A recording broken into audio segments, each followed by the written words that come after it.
ముందుగా నేను మొట్టమొదటిసారి ధర్మవరం అభ్యర్థిగా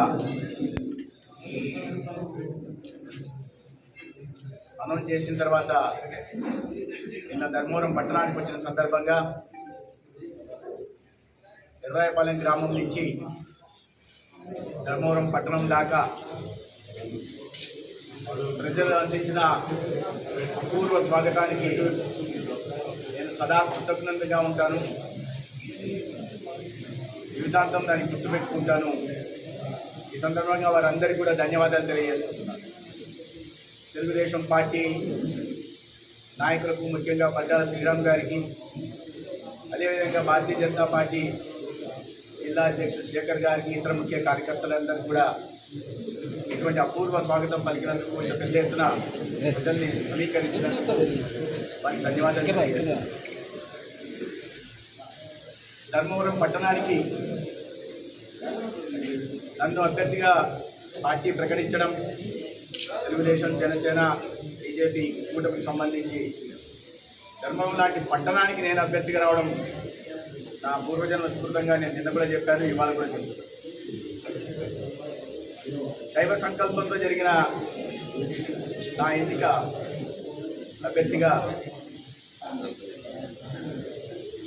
నా ఒక సంకల్పం, సత్య సంకల్పం తీసుకోవడానికి ప్రేరేపించింది. రాబోయే రోజుల్లో విస్తృతంగా నియోజకవర్గం పర్యటించి, ఇప్పటికే అవగాహన ఉంది ఇక్కడ సమస్యల మీద, ప్రజలు పడుతున్న ఇబ్బందులపైన, సమాజంలోని అన్ని వర్గాలకు జరుగుతున్న అన్యాయం మీద అవగాహన ఉంది. మరింత విస్తృతంగా పర్యటించి ఇక్కడ జరుగుతున్న దోపిడీని కూడా చూస్తున్నాను. కొద్ది అవగాహన పెంచుకొని ఏం చేయబోతానో రాబోయే రోజుల్లో నేను ప్రజల ముందు ఉంచిన తర్వాత వాళ్ళ ఆశీర్వాదం కోరుతాను. వాళ్ళ ఆశీర్వాదం మేరకు, వాళ్ళ ఆకాంక్షల మేరకు నడుచుకుంటానని కూడా వారికి తెలియజేసే ప్రయత్నం చేస్తాను. ఇవాళ రాష్ట్రంలో ఎటువంటి అరాచక పాలన జరుగుతుందో మనం అందరం చూస్తున్నాం.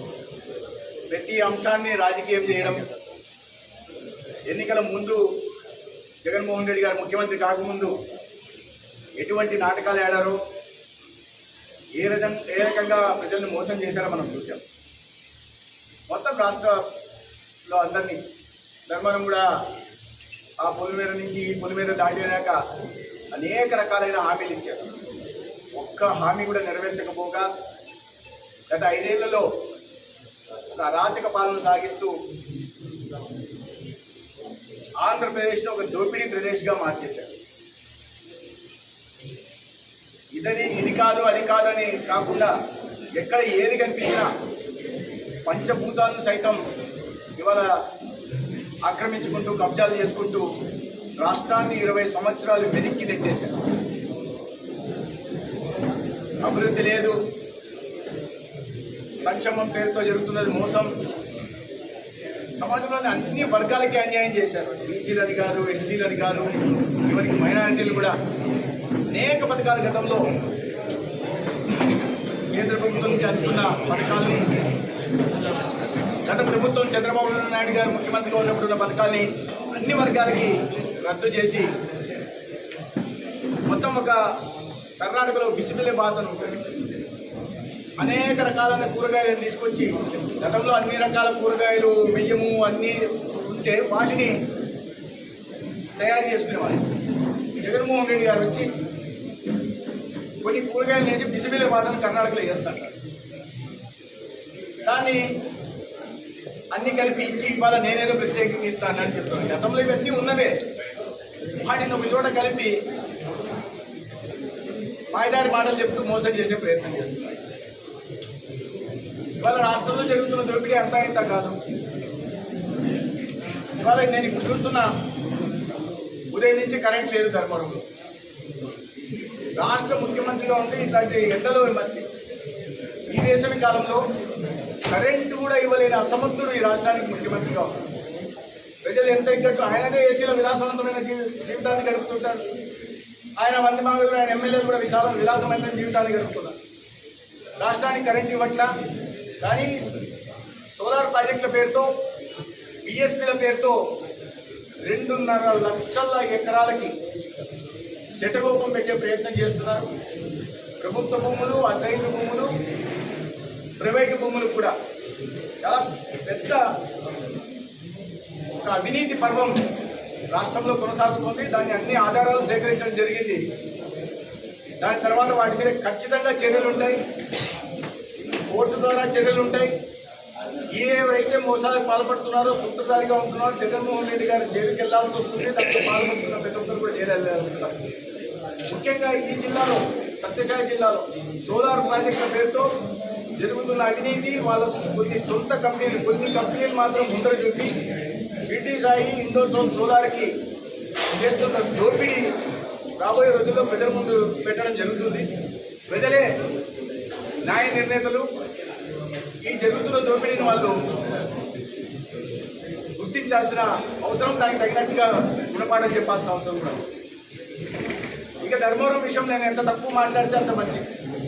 నిన్న నేను వచ్చిన సందర్భంగా ఒక అడ్వర్టైజ్మెంట్ ఇవ్వడం మొదలు 5,100 కోట్ల కార్యక్రమాలు జరిగాయి.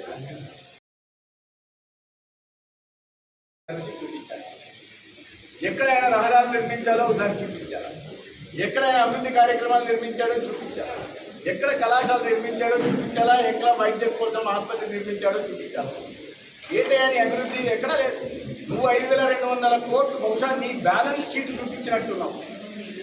నువ్వు దోచుకున్న డబ్బులు పొరపాటున నేను అభివృద్ధి కార్యక్రమాలకు చేశాయని చూపించినట్టున్నావు. 5 కోట్ల ఆస్తున్న ఆసామి ఇవాళ 5,000 కోట్లకి ఎదిగాడంటే దాన్ని ఇవాళ ఆయన చూపించిన పొరపాటున తను దోచుకున్న సొమ్ముని అభివృద్ధి మీద ఖర్చు పెట్టినట్టే ఆయన చూపించే ప్రయత్నం చేసినట్టు. ఇటువంటి మోసం చేయడం కాకుండా ప్రశ్నిస్తారని మాటలు మొదలుపెట్టారు. సత్యకుమార్కి సందులు తెలియదట. సందులు ముందులు తిరగాల్సిన అవసరం నాకు ఖచ్చితంగా ఉంది. నేను ప్రజలతో వెళ్తాను, కానీ సందులు గొంతులు కబ్జాల కోసం, ఖాళీ స్థలాల కోసం మాత్రం నేను వెళ్ళాను. ఖాళీ స్థలాల కోసం నేను వెళ్ళాను. సందులు గొంతులు నేను ప్రజల ద్వారా కలుగుతాను, ప్రజల మధ్యకి వెళ్ళి వెళ్తాను, అన్నీ తెలుసుకుంటా. ఇంకా ఇప్పుడే మొదలయ్యి, అప్పుడే తొందర ఏముంది భయ్యా, చాలా టైం ఉంది. ప్రతి సందుకి వెళ్తా, ప్రతి ఇంటికి వెళ్తా, ప్రతి ఇంటికి వెళ్ళి ప్రతి అక్క చెల్లిని, ప్రతి అన్నా తమ్ముడిని కూడా అడగడం జరుగుతుంది. ప్రతి ఒక్కరి దగ్గర నుంచి వివరాలు తీసుకుని ఒక చార్జ్ షీట్ తయారు చేయడం జరుగుతుంది. ఆ చార్జ్ షీట్కి అనుగుణంగా ఎన్నికలు అయిన తర్వాత ఈ ఓటమి చెందిన అభ్యర్థిని దానికి అనుగుణంగా శిక్షించడం, జైలుకి పంపడం కూడా జరుగుతుంది. ప్రతిదాన్ని ఆయన దోచుకున్న 500 ఎకరాలు ఏదైతే ఉన్నాయో ధర్మవరం నియోజకవర్గంలో ప్రతి విషయాన్ని బయటికి రావడం మన ప్రజలకు కూడా జరుగుతుంది. అది చెరువులతో సహా, గుట్టలతో సహా, కొండలతో సహా అన్నీ తిరిగిస్తాం. సందులు గొంతులు ఎక్కడి నుంచో వచ్చాడు. అయ్యా మీరు ఒక మాట చెప్పండి నాకు. మీ ఎంపీ పార్లమెంట్ అభ్యర్థి పక్క రాష్ట్రం నుంచి వచ్చారు. నీకు ధర్మవరం తిమ్మంపల్లి ఎంత దూరమో ప్రొద్దుటూరు కూడా అంతే దూరం, గడేకల్ కూడా అంతే దూరం. మీరు స్థానికుడి పేరుతో ఇటువంటి అసమర్థుల్ని గతంలో అవకాశం ఇచ్చేందుకు ప్రజలు ఇవాళ బాధపడుతున్నారు. అయితే నేను ఒకటి చెప్తున్నా, మీరు ఎటువంటి విమర్శలన్నా చేసుకోండి, ఏమైనా మాట్లాడుకోండి. నేను ధర్మవరం నియోజకవర్గ ప్రజలకి ఒక సమర్థ సేవకుడుగా ఉంటా. నువ్వు స్థానికుడు కాదు, నేను స్థానికుడు కాదు. మీరు రేపు మీ ఎంపీ అభ్యర్థి వచ్చినప్పుడు ఏమని ఓట్లు అడుగుతారు? పక్క రాష్ట్రం నుంచి దిగుమతి తీసుకున్నామని చెప్తారా? ఒక భారతీయ జనతా పార్టీకి నేను ఒక కార్యకర్తగా కొన్ని సంవత్సరాలుగా 30 సంవత్సరాలకు పైగా పనిచేస్తున్న కార్యకర్త. ఇవాళ కూటమిలో నరేంద్ర మోడీ గారు, చంద్రబాబు నాయుడు గారు, పవన్ కళ్యాణ్ గారు కలిసి ధర్మవరం అభ్యర్థిగా నన్ను ప్రకటించారు. దానికి అనుగుణంగా అన్ని పార్టీల నాయకులు, ధర్మవరం ప్రజలు కూడా స్వాగతిస్తున్నారు. పాపం ఇది మింగుడు పడక ఎటువంటి అవాకులు చవాకులు పేరడం, ఆ అహంకారం చూడండి, అహంకారపూరిత మాటలు మాట్లాడు. ఆయన అహంకారం గురించి ఈ మధ్య నేను కథలుగా వింటున్నా. గతంలో ఇంటి దగ్గర మంచినీళ్ళు అడిగితే అది చిత్రావతి పోతున్నాడు కదా, దాంట్లో తాగిపోన్నాడు. ఇంటి ముందర కుర్చీ వేయడని, ముందర కూర్చోడానికి మనిషి కుర్చీ కూడా వేయడని అంత అహంకారం అని చెప్తున్నాడు. ఆ అహంకారాన్ని మొత్తం అంచుతాం.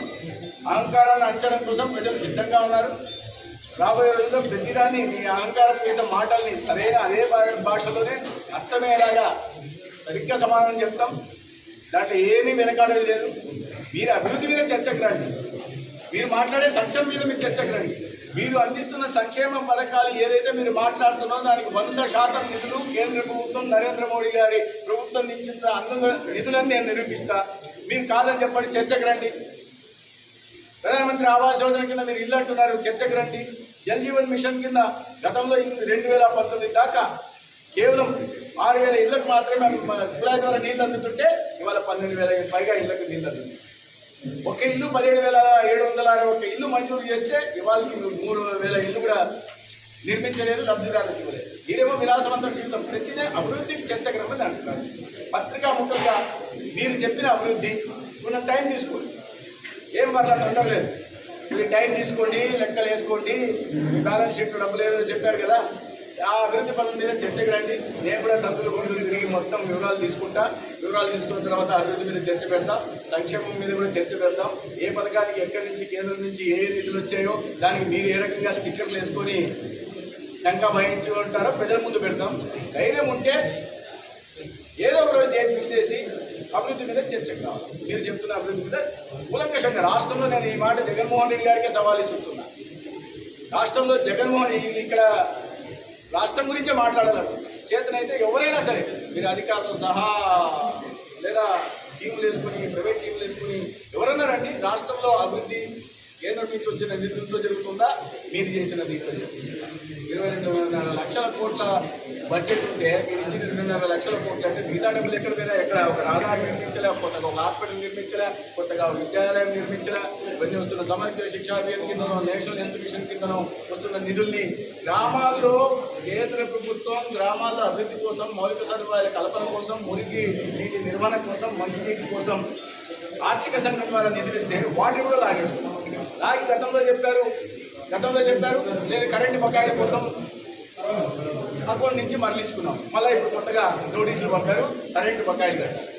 ఆ డబ్బులన్నీ ఎక్కడ పోయాయి? ఎవరి జేబుల్లోకి పోయాయి? ప్రతి గ్రామంలో ప్రజలను దీని విషయంలో చైతన్యవంతం చేశారు. గ్రామీణ ఉపాధి పథకం కింద ఇస్తున్న 1,000 కోట్ల నిధులు కూడా ఇప్పటికే 55,000 కోట్ల 5 సంవత్సరాల నిధులు వచ్చాయి. ఆ నిధులు ఎక్కడ పోయా? గ్రామాల్లో ఎక్కడన్నా ఒక్క శ్మశానం నిర్మించట్లా, ఒక్క సిమెంట్ రోడ్డు వేయట్లా, ఒక ఎల్ఈడి బల్బు కొత్తగా చేర్చట్లేదు. గ్రామీణ ఉపాధి పథకం కింద వచ్చిన నిధులు కూడా చివరికి గ్రామీణ పథకంలో ఉపాధి పథకంలో కార్డు హోల్డర్లు ఒక్కొక్క కార్డు హోల్డర్ని కూడా కమిషన్ తీసుకుంటారు. అందరి ఎమ్మెల్యేలు తీసుకుంటే నేను కాస్త ఎక్కువ తీసుకుంటాను. ఒక్కొక్క కార్డు మీద నెలకి 200 రూపాయలు కమిషన్ తీసుకుంటాను.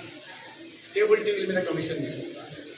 మీ కమిషన్ల బాగోట్లన్నీ, మీ కబ్జాల పర్వాన్ని మొత్తం బయట పెట్టడం జరుగుతుంది. ప్రజల ముందుకు పెడతాం. ప్రజలు న్యాయం ప్రజలు నిర్ణయిస్తారు. ఇంకా నెల రోజులు నిలవాల్సింది, నెల రోజులు తినబోతు రుచులు ఎందుకు ప్రతి విషయాన్ని బయట పెడతాం. అయితే మళ్ళీ బహిరంగ సవాల్ అభివృద్ధి మీద మీరు డేట్ నిర్ణయించి చర్చ పెట్టండి. చర్చ కూర్చున్నాం. ప్రజా సమక్షంలోనే ప్రజాకోర్టులోనే అభివృద్ధి మీద చర్చ